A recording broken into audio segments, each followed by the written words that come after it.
নাশকতায় ক্ষতবিক্ষত metro station পরিদর্শন করলেন প্রধানমন্ত্রী। প্রশ্ন রাখলেন, দেশকে পেছনে টেনে নামানোর চেষ্টা কেন? বিচারের ভার দিলেন দেশবাসীর ওপর। বিএনপি আওয়ামী লীগ আইনজীবীদের পাল্টাপাল্টি সংবাদ সম্মেলন। সহিংসতা ঘিরে ঢালাও গ্রেফতার চলছে, দাবি খোকনের। ভিডিও ফুটেজ দেখেই নেওয়া হচ্ছে ব্যবস্থা, পাল্টা জবাব। এবং 28 জুলাই থেকে 1 আগস্ট এইচএসসি পরীক্ষা স্থগিত।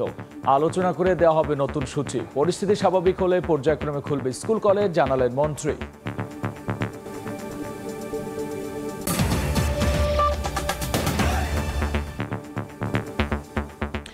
জনপদের সময় সঙ্গে আছি আমি গোলাম রাব্বি। মেট্রো রেলে হামলাকারীদের বিচারের ভার দেশবাসীর ওপর ছেড়ে দিলেন প্রধানমন্ত্রী শেখ হাসিনা। তিনি প্রশ্ন রাখেন, উন্নয়নের পথে চলতে থাকা দেশকে টেনে নামানোর চেষ্টা কেন? সকালে নাশকতাকারীদের হামলায় ক্ষতিগ্রস্ত মেট্রো রেলের মিরপুর 10 নম্বর স্টেশন পরিদর্শন করেন সরকার প্রধান। এ সময় তিনি বলেছেন, ধৈর্য ধরার অনুরোধের পরেও কেন শিক্ষার্থীরা তা কানে নেয়নি সেটিও বিবেচনা করতে হবে দেশবাসীকে। মন্ত্রীকে নতুন কোনো সৃষ্টিতে নয়, আসতে হয়েছে ধ্বংসের নমুনা দেখতে। সকাল 9টার পর মিরপুর 10 মেট্রো স্টেশনের বিভিন্ন দিক পরিদর্শন করেন সরকার প্রধান। ডিএমটিসিএল কর্তৃপক্ষের কর্মকর্তাদের সঙ্গে নিয়ে ঘুরে ঘুরে দেখেছেন ক্ষতচিহ্ন নিয়ে কিভাবে দাঁড়িয়ে স্বপ্নের এই পরিবহন ব্যবস্থা। চূর্ণবিচূর্ণ যন্ত্রাংশ আর অসংখ্য কাঁচের টুকরোর উপরে হেঁটে উপস্থিত গণমাধ্যমে কথা বলতে গিয়ে আবেগতাড়িত হয়ে পড়েন সরকার প্রধান। ভয়াবহ ধ্বংসের চিত্র দেখলাম, এটা বিশ্বাস হতে চায় না যে এদেশে মানুষেরা করতে পারে, কিন্তু সেই কাজই করেছে। তার প্রশ্ন, মানুষের উপকার করা, সমাজকে এগিয়ে রাখা উদ্যোগগুলোর উপর কিসের এত ক্ষোভ? এই মেট্রো রেলের উপর এত আক্রমণ কেন, এটাই আমার প্রশ্ন। যেগুলি মানুষের সেবা দেয়, মানুষের জীবনকে উন্নত করে, ঠিক সেইগুলি ভেঙে সম্পূর্ণ নষ্ট করে দেওয়ার কি মানসিকতা? এই স্টেশন যেভাবে ধ্বংস হয়েছে, এটা সম্পূর্ণ ডিজিটাল সিস্টেম, এটা তো কতদিনের ঠিক হবে আমি জানি না। সরকারের অনুরোধের পরও কেন শিক্ষার্থীরা কথা শোনেনি তা বিবেচনায় নিতেও দেশবাসীর প্রতি অনুরোধ প্রধানমন্ত্রীর। কোটা আন্দোলনকারী থেকে শুরু করে দেশবাসীকে একটু বললাম যে একটু ধৈর্য ধরতে হবে। আপিল তো সরকার করেছে, কাজে তাদের ধৈর্য ধরতে হবে, তারা হতাশ হবে না। আমি এই আশ্বাস দিয়ে তাদেরকে বললাম বিরত থাকতে, কিন্তু সেটা করলো না। যে দাবি তারা করেছিল, সমস্ত দাবি শুধু মানা না, তার থেকে বেশি আমরা দিয়েছি, হাইকোর্টে দিয়ে দিয়েছে, তারপরেও কিন্তু এখন থামেনি। কেন থামেনি? আমি দেশবাসীর কাছে সেটাই আমি বিচার চাই। রাষ্ট্রীয় সম্পদে এভাবে ন্যাক্কারজনক হামলা যারা চালিয়েছে তাদের বিচারের ভার দেশবাসীর ওপর ন্যস্ত করেন সরকার প্রধান। এর উপকারিতা কারা পাচ্ছেন? এদেশের মানুষ, আপনারা সাধারণ জনগণ পাচ্ছে। তাহলে এর উপর এত ক্ষোভ কেন? যেই কষ্ট আমি লাঘব করতে চেয়েছি, এই কষ্ট আবার যারা সৃষ্টি করলো তাদের বিরুদ্ধে আপনাদেরই রুখে দাঁড়াতে হবে। এর বিচার তাদের করতে হবে। আমি তাদের কাছেই বিচার চাই। পরিদর্শনের শেষ ভাগে ক্ষতিগ্রস্ত স্টেশনগুলো সচলের উদ্যোগ নিতে মেট্রো কর্তৃপক্ষকে প্রয়োজনীয় নির্দেশনাও দিয়েছেন প্রধানমন্ত্রী। বলার অপেক্ষা রাখে না, যানজটের এই নগরীতে মেট্রো রেল এক আশীর্বাদের নাম। আর সে কারণেই এটি উদ্বোধনের পর স্বাগত জানিয়েছেন সমাজের বিভিন্ন শ্রেণী পেশার মানুষ, হয়েছেন আবেগতাড়িত। মেট্রোর সেই ধ্বংসস্তূপে দাঁড়িয়ে সরকার প্রধান বললেন, মেট্রো রেলের উপরে হামলা জনগণের সেই আবেগের উপরে আঘাত। দেবাশিস রায়, সময় সংবাদ, ঢাকা। 31 জুলাই এবং 1 আগস্টের এইচএসসি ও সমমানের পরীক্ষা স্থগিত করেছে বাংলাদেশ আন্তঃশিক্ষা বোর্ড। দুপুরে বাংলাদেশ আন্তঃশিক্ষা বোর্ড সমন্বয় কমিটির সমন্বয়ক তপন কুমার সরকার এই তথ্য জানিয়েছেন। বলেছেন, সাম্প্রতিক সহিংসতার কারণে শিক্ষার্থীদের নিরাপত্তা বিবেচনা করে 2024 সালের এইচএসসি ও সমমানের পরীক্ষাগুলো স্থগিত করা হয়েছে। স্থগিত হওয়া পরীক্ষার সময়সূচি পরে জানানো হবে।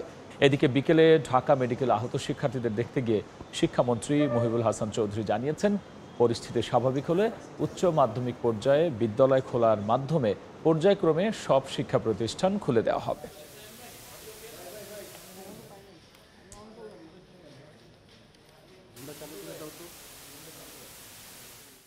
জনপদের সময় আরও থাকছে। সাগরের ভয়াল আগ্রাসনে কক্সবাজার উপকূলে তীব্র ভাঙন। উপড়ে গেছে ঝাউবিথির ৫ শতাধিক গাছ, হুমকির মুখে ক্রিকেট স্টেডিয়াম, ব্যবস্থার আশ্বাস হুইপের।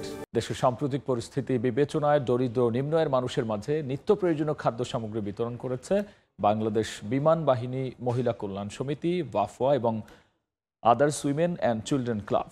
প্রধানমন্ত্রী শেখ হাসিনার ডাকে সাড়া দিয়ে বৃহস্পতিবার ঢাকা সেনানিবাসের আশপাশের বিভিন্ন এলাকায় এই দুই সমিতির সভানেত্রী সালেহা খান দরিদ্র মানুষের মাঝে চাল, আটা, আলু, তেল সহ বিভিন্ন সামগ্রী বিতরণ করেন।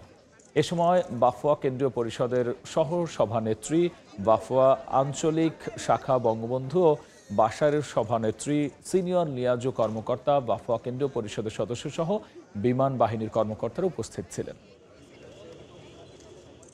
সাম্প্রতিক সহিংসতা নিয়ে পাল্টাপাল্টি সংবাদ সম্মেলন করেছেন আওয়ামী লীগ ও বিএনপি পন্থী আইনজীবীরা। সমিতির সভাপতি, বিএনপি চেয়ারপারসন উপদেষ্টা মাহবুব উদ্দিন খোকনের দাবি, ঢালাও গ্রেফতার চলছে।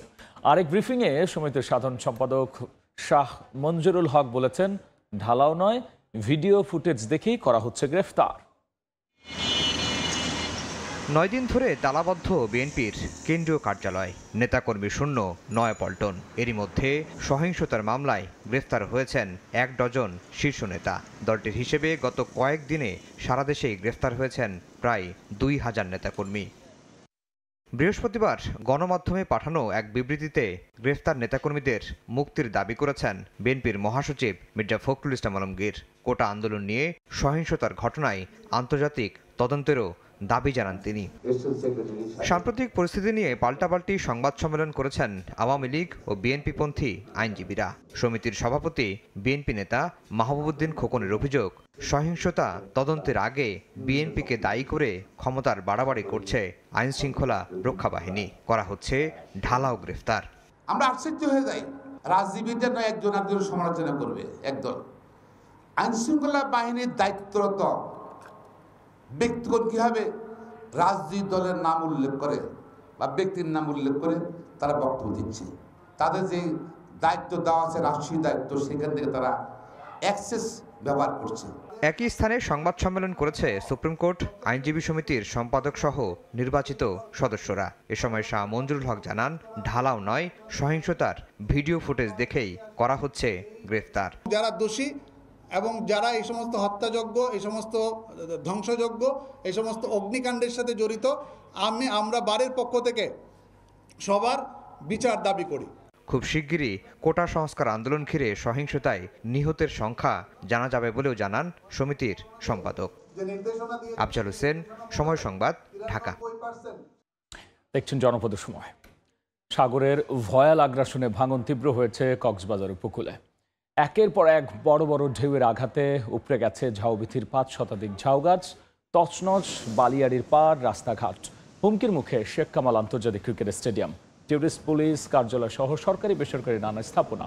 স্থানীয় বাসিন্দাদের দাবি, সৈকতের কলাতলি থেকে নাজিরার ট্রেক পর্যন্ত চলছে তীব্র ভাঙন। তবে ভাঙন রোধে কার্যকর ব্যবস্থা নেওয়া হবে বলে জানিয়েছেন জাতীয় সংসদের হুইপ।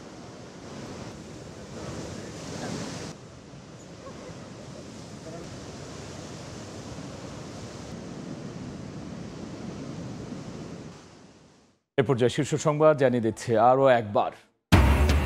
নাশকতায় ক্ষতবিক্ষত মেট্রো স্টেশন পরিদর্শনে প্রধানমন্ত্রী প্রশ্ন রাখলেন, দেশকে পেছনে টেনে নামানোর চেষ্টা কেন? বিচারের ভার দিলেন দেশবাসীর ওপর। এবং 28 জুলাই থেকে 1 আগস্ট এইচএসসি পরীক্ষা স্থগিত, আলোচনা করে দেয়া হবে নতুন সূচি। পরিস্থিতি স্বাভাবিক হলে পর্যায়ক্রমে খুলবে স্কুল কলেজ, জানিয়েছেন মন্ত্রী।